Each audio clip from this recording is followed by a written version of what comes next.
Hello po, magandang hapon po sa lahat ng aking mga followers and subscribers dito sa aking YouTube channel, Rolando Ampang. Maraming salamat po sa mga subscribers ko. As of now, meron akong 44 subscribers and 434 viewers. Maraming salamat po sa inyo at nawa ang aking ginagawang mga vlog or videos na ina-upload ko dito sa aking YouTube channel ay nakakatulong ng malaki para sa mga batang nasa bahay lamang na nangangailangan ng maayos at wastong pagtuturo sa kanilang mga anak. Kaya naman po sa hapong ito ay pagpapatuloy po na ng inyong lingkod ang aking ginawang pagtuturo. Kasunod o pagpapatuloy ito ng aming aralin kahapon, which is about addition of fraction.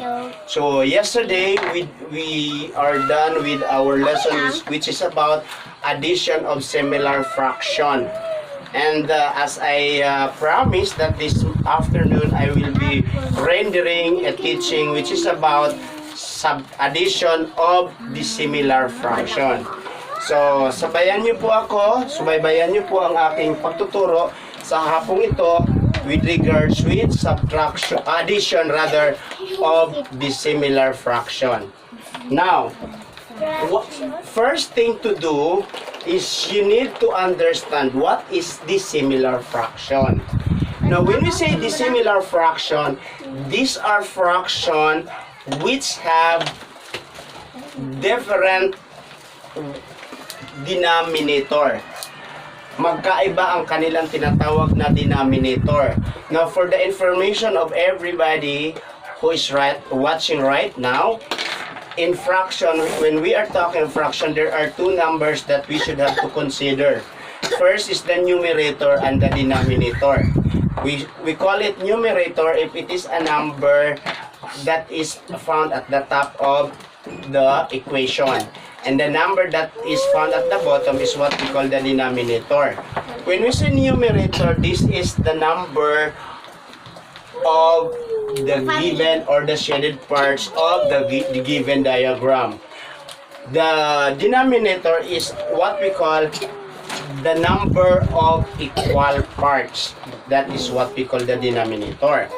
Now, in addition of dissimilar fraction, we cannot add fraction which have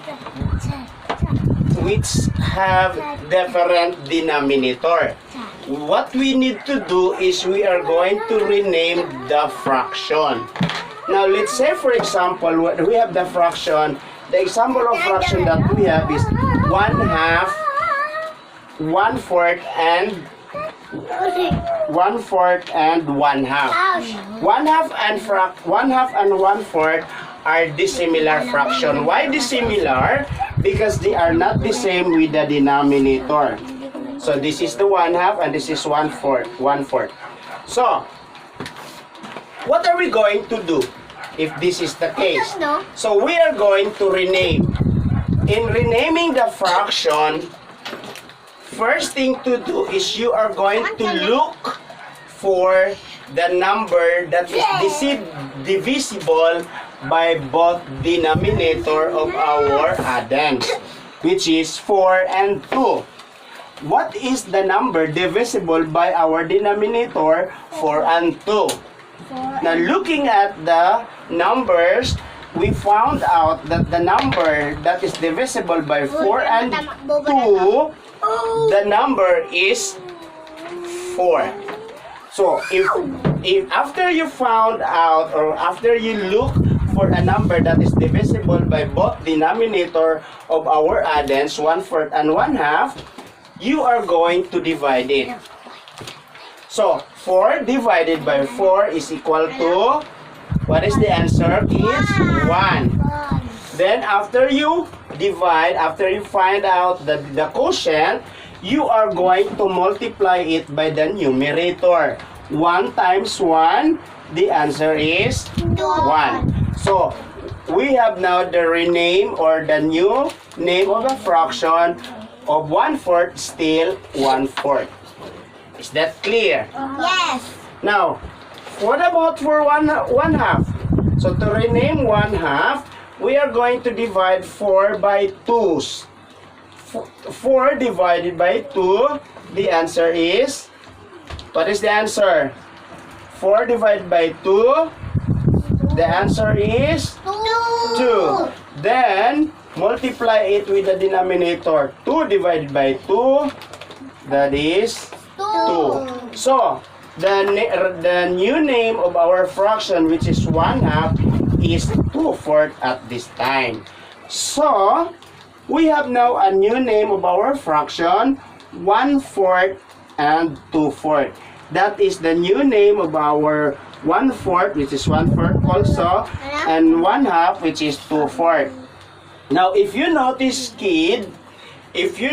my dear subscribers and followers, our new name of fraction, that set of fraction that we have now 1/4 and 2/4. Now, the fraction that we have, as you look at these, 1/4 and 2/4 are what we call similar fraction.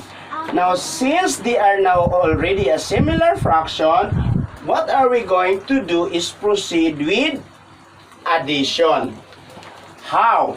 So, what is our rules, or what are the rulings that we are following yesterday with the addition of fraction? It is said that you are just going to add the numerator and copy the denominator. So, add it. 1 plus 2 is equal to 3. Then, what are you going to do with the denominator? Since they are similar, all you have to do is just copy it. So, 1/4 and 2/4, the answer is 3/4. So, this is the answer. If you are going to add 1/4 and 1/2. Is that clear? Okay. I just wanna have to recap what is dissimilar fraction about, and what are the process that we are going to do. So, first thing to do is you are going to rename the fraction. Let's say, for example, our fraction is 1/4 and 1/2. We cannot proceed to addition since these fractions are dissimilar. So what are we going to do is we are going to look for a number which is divisible by both denominator, which is 4 and 2. And we were able to find it out that the number that is divisible by 4 and 2 is 4. Now, after we found out a number that is divisible by the denominator of 1/4 and 1/2, which is 4, we are going to proceed to division. 4 divided by 4, that is equal to 1. Then multiply the quotient by the denominator, which is 1. Then 1 times 1, that is 1. So the new name of our fraction of 1/4 are still the same, which is 1/4. Now what about for 1/2? To rename it, divide the number divisible by our denominator, which is 4. 4 divide by 2, the answer is 2. Then multiply the quotient with the 1, which is the numerator of 1/2. Then you were able to get the product, which is 2. So the new name of our fraction 1/2 is 2/4. Then, after you rename the fraction, then you are able to make the fraction into similar fraction. Proceed to addition. Are you listening, kids? Yeah. Okay. So, since these are similar fraction, Nami and Camille, since they are already a similar fraction, then proceed to addition. 1 plus 2, that is 3. Then copy the denominator, which is 4. So we have the answer is 3/4. This is the answer. That is correct. Is that clear? Yes. Another example. I will give you another example. Okay po. Okay. Teacher. Let's say, for example, I will assign Ina to bring a 1/2 a 1/2 kilo of rice or glutinous rice. Okay? Okay, I would say, Ina, bring a 1/2 kilo of glutinous rice. Then, I will assign also Buranday or Jessica to bring 3/4 kilos of glutinous rice so that we could cook a good biko. Okay, alam niyo yung biko. Now, how many kilos of glutinous rice are there in all? So, all we have to do, so, teacher, we cannot add. Why? Because they are dissimilar. Absolutely, you are correct. We cannot add this number or this fraction, 1/2 and 3/4. Why? Because they are dissimilar.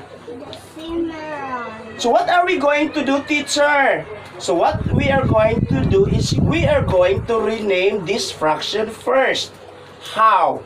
You are going to find a number that is divisible by our denominator, which is 2 and 4. Now, what is the number divisible by 2 and 4? What is the number divisible by 2 and 4? Again, the number that is divisible by 2 and 4 is 4. Is that clear? Yes. So, we have 4 and also 4. So, we are going to rename. So, after we found out or find a number that is divisible by the denominator, we are going to proceed to division. Have you seen this one? What symbol is this? What mathematical symbol is this? Division. So, 4 divided by 4. That is 1. 1 times 3. 1 times 1. That is 3. Yes. So 4 again. Look at this. 4 divided by 4, that is equal to 1. Then multiply it with the numerator. 1 times 3, that is 3. So the new name of 3/4 is still 3/4. What about 1/2? What are we going to do? 4 divided by 2. 4 divided by 2. That is 2. Is that clear? Yes. So, 2 times 1, that is 2. Oh, teacher! We were able to rename the fraction.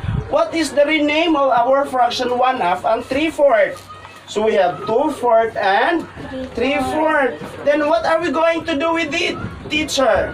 So proceed to addition. 2/4 plus 3/4. Saan ka na? What is our rule? 2 plus 3. What is the answer, kids? 2 plus 3. 2 plus 3, 5. That is 5. 5.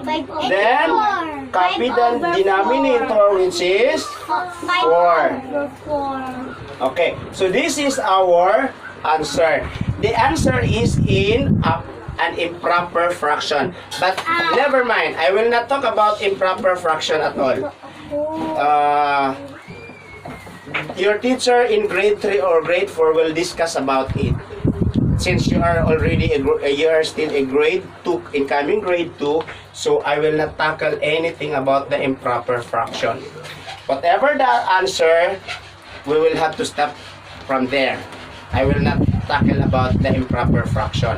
Why improper? Kasi mas malaki ang numerator kaysa denominator. So regardless of it, okay? Don't make stress out of this topic. Is that clear, children? So, if we are going to add 1/2 and 3/4, all you have to do is rename it by looking a number that is divisible by 2 and 4. And our number divisible by 4 and 2 is 4. So divide it by the denominator, then you're able to find the quotient, multiply the numerator, then you're able to rename it. Is that clear, children? Yeah. Okay, I hope that my subscribers and followers in my YouTube channel, nakakatulong ng malaki ito sa inyo. And if you have some request for me to widen my discussion about it, pwede po kayo mag-comment sa akin or mag-send kayo ng messages sa akin through my Facebook account, Rolly Ampang or Rolly Masahista, and I'm glad to answer all of your questions and requests about the topic that I am discussing here. And so far so good. Thank you so much for your following my YouTube channel, Rolando Ampang, and hope to see you again tomorrow for our next topic, which is about, tomorrow will be another subject, which is English. But for now, I am so happy that you watch my videos and hoping to see you back soon next time. Thank you so much. Have a great day. Bye. Bye. Say bye, kids. Bye.